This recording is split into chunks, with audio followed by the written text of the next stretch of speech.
Thank you so much, Pat. I'm totally thrilled to be here again and share what I believe makes us all alive at the very core of our being, at the core of our existence. Okay, so that at the very foundation of all existence is basically the love of God.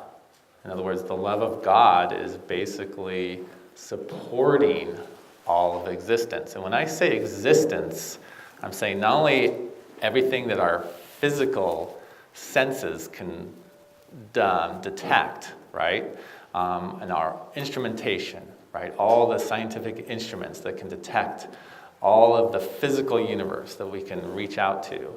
But I'm also talking about other dimensions. All we're aware of right now is 3 dimensions or 4 dimensions with time. So this core love is what's birthing the universe constantly. It's a self-aware energy. And so that is what actually makes something alive at the very core is the love itself. So the whole key is, how does it interact? It turns out that since love is the foundation of all existence has a primal awareness, right? So how does love interact with existence? The Greeks postulated way back when they said, oh, there's this thing called the atom. There's this they noticed as they were climbing steps that over the years the steps would wear away. And they thought to themselves, there must be some sort of little particle that's slowly wearing away from the steps. So the Greeks postulated this, but they postulated something very complex. They didn't get to the point where it was just something that's generic to everything. In other words, there's a particle that the subatomic particles are made up from. So the electrons and the protons and the neutrons and all these, the quarks and muons and leptons and all these are made up from this one fundamental Higgs boson, Higgs particle, prana, chi particle, adamantine particle. And so it turns out that love completely commands this particle. And it turns out that there are an infinite supply of these particles. Okay, and so love actually, originally God's love created these particles out of a field of infinity, and modern physicists have seen this particle fluctuate. It's the quantum fluctuation. This particle is constantly fluctuating in and out of nowhere land. So love is this primal energy that's directing these particles. But that's what's always going on. So even at the most fundamental level, there's this breathing of the particles. These particles are being breathed in and out amongst all things, amongst all structures, between people, between plants and animals. There's a constant breathing in and breathing out of these particles. And so that right there is showing this breath of life. That right there is on the most fundamental physics, spiritual way to conceive it.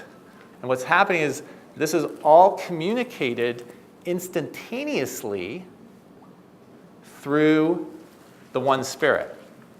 The children of God, right? Those are the unique rays of love. All of us are children of God or unique rays of love. These unique rays of love have a purpose associated with it. Each ray has its own mission, its own purpose, its own vibration, its own frequency to carry out whatever it's going to do in the universe. And it's going to co-create with the divine using these particles. It's this communication fabric. And it resonates to love, and these particles are constantly interacting with this fabric. So they're kind of coming out of the fabric, they're going back into the fabric. And so as this fabric, which I'm calling the one Spirit, as it kind of enters into a more dense area, that's where the particles have coalesced into something physical. What's alive, what's living is anything that's going on with these 3 components in this concerted effort, where there's an exchange of particles, and love is commanding that exchange, and the communication is taking place instantaneously between these entities of love. How can we align ourselves more with life and the living? Your love of whatever you're doing draws to itself all kinds of order. When you walk into a room, your love affects everything in that room energetically. And so it's like, imagine you're wearing like this magnetic vest. And imagine you're in a room that has no gravity. And you've got a bunch of ping pong balls just floating around the room. And you lace the ping pong balls with like little magnetic, like iron filament. As soon as you walk in the room, what's going to happen with those ping pong balls, right? They're all going to line up with like from the magnetic field of that magnetic vest, right? And all of a sudden you're going to walk in like, oh, there's all of a sudden the ping pong balls are going. That's exactly what's going on with love, your love, and all these adamantine particles.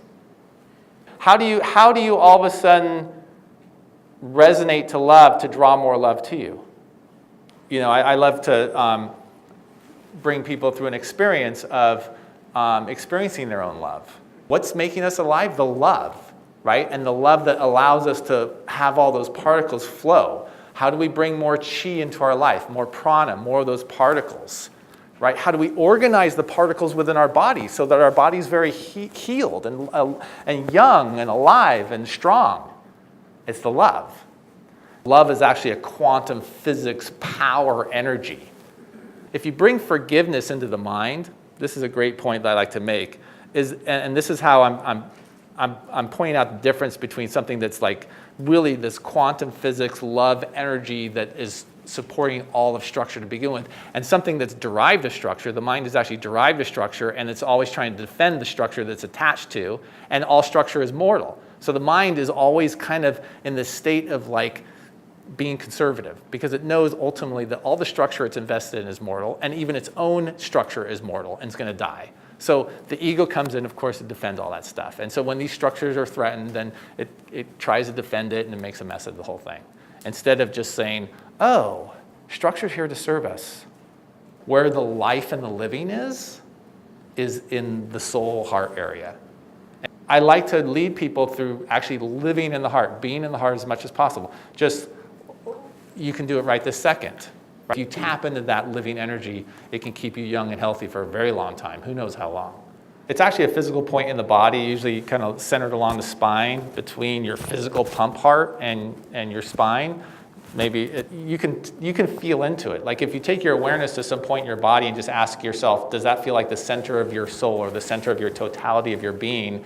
You can usually answer that question yes or no pretty quickly.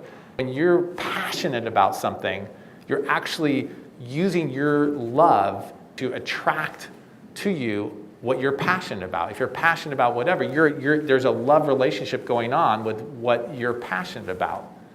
Can we affect these particles? Yes. I mean, through our own unique love frequencies that are coming through our soul, we can affect these particles. Anyway, thanks for everybody. Thanks for listening and coming. Thank you. Thank you. Yeah.